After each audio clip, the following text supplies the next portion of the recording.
Se eu te perguntar agora qual é o investimento mais seguro da sua carteira, há uma grande chance de você responder renda fixa. CDB, LCI, LCA, Tesouro. Afinal, o próprio nome sugere estabilidade. Parece previsível, parece protegido, parece imune aos sustos que vemos todos os dias no mercado de ações. Mas aqui está o ponto desconfortável. Renda fixa não é livre de risco, ela só parece. Aliás, a renda fixa não é renda e também não é fixa. O risco da renda fixa raramente aparece em manchetes dramáticas. Ele é mais silencioso. Ele se esconde na marcação a mercado que você ignora, no emissor que paga uma taxa generosa demais, na inflação que corrói seu poder de compra sem fazer barulho, ou no ciclo de juros que muda e altera completamente o valor do que você acreditava ser estável. Nos últimos anos, episódios envolvendo o Banco Master e a Will Financeira expuseram uma realidade que muitos preferem não enxergar. Quando você busca mais rentabilidade na renda fixa, você está assumindo mais risco. E dependendo do nível de concentração, isso não significa apenas volatilidade temporária. Pode significar perda relevante de patrimônio. O investidor que trata a renda fixa como sinônimo de segurança absoluta está tomando decisões com base em um rótulo, não em uma análise estrutural de risco. E isso é perigoso. Nesse vídeo, eu quero desmontar essa ilusão com calma e racionalidade. Mostrar onde estão os riscos que quase ninguém comenta e por que ignorá-los pode custar caro. Porque entender risco não é um detalhe técnico, é o que separa uma carteira resiliente de uma carteira vulnerável. Comecemos pelo risco que muita gente simplesmente finge que não existe, o risco de preço. Existe uma crença difundida de que renda fixa não oscila, mas isso só é verdade para quem leva o título até o vencimento, e mesmo assim sob determinadas condições. No meio do caminho, o valor daquele título varia, e varia em função da taxa de juros. Vamos a um exemplo direto. Você compra um título pré-fixado pagando 12% ao ano. Parece excelente. Só que, alguns meses depois, a taxa de mercado sobe para 14%. O que acontece? O seu título, que paga 12%, se torna menos atrativo. Para que alguém aceite comprá-lo, o preço precisa cair. E é exatamente isso que acontece na marcação a mercado. Em países com juros estruturalmente baixos e estáveis, essa oscilação tende a ser mais moderada. Mas o Brasil não é esse país. Temos histórico de ciclos de juros agressivos, inflação volátil e mudanças rápidas de cenário. Em um ambiente assim, títulos pré-fixados longos podem ter oscilações relevantes, mesmo sendo renda fixa. Foi o que muitos investidores perceberam ao acompanhar os desdobramentos do caso Banco Master.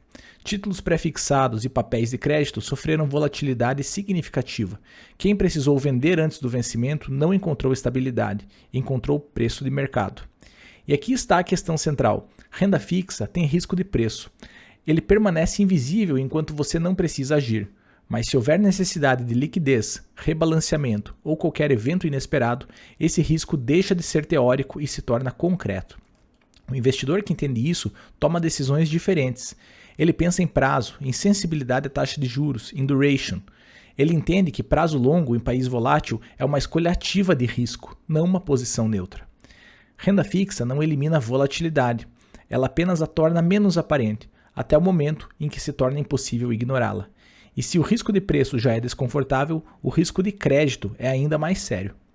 Aqui saímos do campo da volatilidade e entramos no campo da solvência. Quando você compra um título privado, está emprestando dinheiro para uma instituição.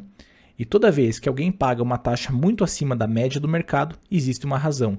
Ninguém remunera mais por generosidade, remunera porque precisa. O problema é que muitos investidores olham apenas para o percentual, 14%, 15%, 16% ao ano. A taxa vira o centro da decisão, o risco fica em segundo plano. Os episódios envolvendo o Banco Master e a Will Financeira deixaram isso evidente. Quando surgem dúvidas sobre a qualidade do crédito, a percepção de segurança desaparece rapidamente.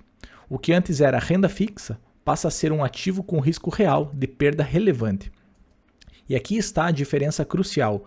Volatilidade você atravessa, crédito você pode não atravessar. Se houver um evento mais grave, reestruturação, atraso, intervenção, recuperação judicial, o investidor pode enfrentar perdas substanciais.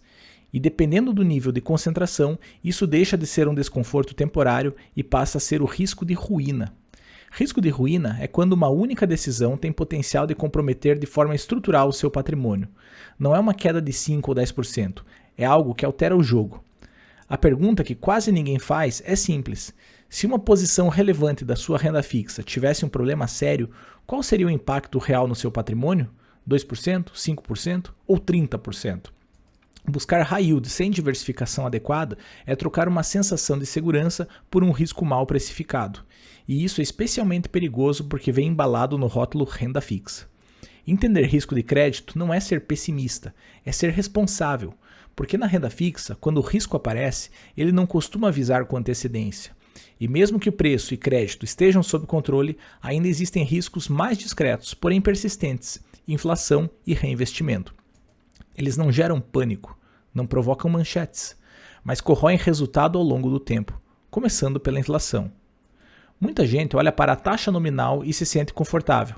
11%, 12%, 13% ao ano parecem números elevados, mas o que realmente importa não é o quanto você ganha em termos nominais, é o quanto você preserva de poder de compra. Se a inflação sobe, o juro real encolhe. Em determinados cenários, pode se tornar marginal. Você continua recebendo seus rendimentos, vê o saldo crescer, mas o patrimônio real, aquele que sustenta seu padrão de vida, avança muito menos do que parece. Renda fixa não protege automaticamente contra a inflação. Apenas alguns títulos têm essa função explícita, e mesmo neles existe volatilidade e risco de prazo, como é o caso do Tesouro IPCA. Já o risco de reinvestimento é ainda menos intuitivo e igualmente relevante. Imagine que você monta uma carteira aproveitando um ciclo de juros elevados. Consegue travar taxas atraentes. Tudo parece sob controle, mas os títulos vencem, e se o ciclo virar, você precisará reinvestir a taxas menores. Isso significa que a renda futura pode ser inferior ao que você projetou. Seu fluxo de caixa diminui não porque houve inadimplência, mas porque o ambiente macroeconômico mudou. Em países com ciclos mais estáveis, esse risco é mais previsível. No Brasil, onde o regime de juros oscila com intensidade, o risco de reinvestimento é estrutural, ele faz parte do jogo. Perceba o padrão: renda fixa não é estática. Ela depende de inflação, política monetária, ciclo econômico e credibilidade fiscal. Não é um porto seguro isolado da realidade macro. Ela é profundamente influenciada por esta realidade. Ignorar inflação e reinvestimento é assumir que o presente se prolongará indefinidamente. E, em finanças, esta costuma ser uma suposição cara. Diante de tudo isso, surge uma dúvida inevitável. Então não faz sentido investir em renda fixa de maior retorno? Faz, mas não da forma como a maioria faz. Existe espaço para assumir risco de crédito buscando prêmio maior. O problema não é o high yield em si. O problema é a concentração e a forma como ele é incorporado à carteira. Quando o investidor compra um único CDB, uma única debenture ou um pequeno grupo de emissores pagando taxas muito acima da média, ele está assumindo risco específico. Se aquele emissor tiver um problema, o impacto é direto e potencialmente desproporcional. Isso é risco binário, ou dá certo ou dá muito errado. A lógica muda quando o risco é diluído em uma estrutura amplamente diversificada. Veículos como ETFs de crédito distribuem a exposição entre dezenas ou centenas de emissores. Nesse modelo, o eventual problema de um emissor específico deixa de ser um evento capaz de comprometer o patrimônio. Você reduz o risco específico e passa a lidar predominantemente com o risco sistêmico, que é parte do mercado, mas não depende da sobrevivência de uma única instituição. Você troca a possibilidade de perda concentrada por um risco estatístico e diluído. O risco continua existindo, mas deixa de ser existencial. High yield faz sentido quando está inserido em uma estratégia de alocação coerente, com controle de concentração e visão de risco agregado. Fora disso, é apenas uma aposta travestida de renda fixa. E isso nos leva ao ponto central. No fim das contas, o problema não está na renda fixa, está na forma como ela é interpretada. Renda fixa carrega risco de preço, risco de crédito, risco de inflação e risco de reinvestimento. Alguns são visíveis, outros são silenciosos, mas todos existem. Quando você ignora isso, constrói uma sensação de segurança baseada em rótulo, e rótulos não protegem patrimônio, estrutura protege. O investidor maduro não pergunta apenas quanto paga, ele pergunta qual é o risco por trás dessa taxa. Ele entende prazo, emissor, ciclo econômico e principalmente entende concentração. Porque no fim, investir não é escolher o ativo que parece mais seguro, é construir uma carteira capaz de atravessar cenários difíceis sem comprometer o patrimônio de forma estrutural. Se você quer aprender a estruturar essa lógica de forma completa, entendendo alocação, risco agregado e construção de carteira com visão de longo prazo, é exatamente isso que eu aprofundo na minha formação.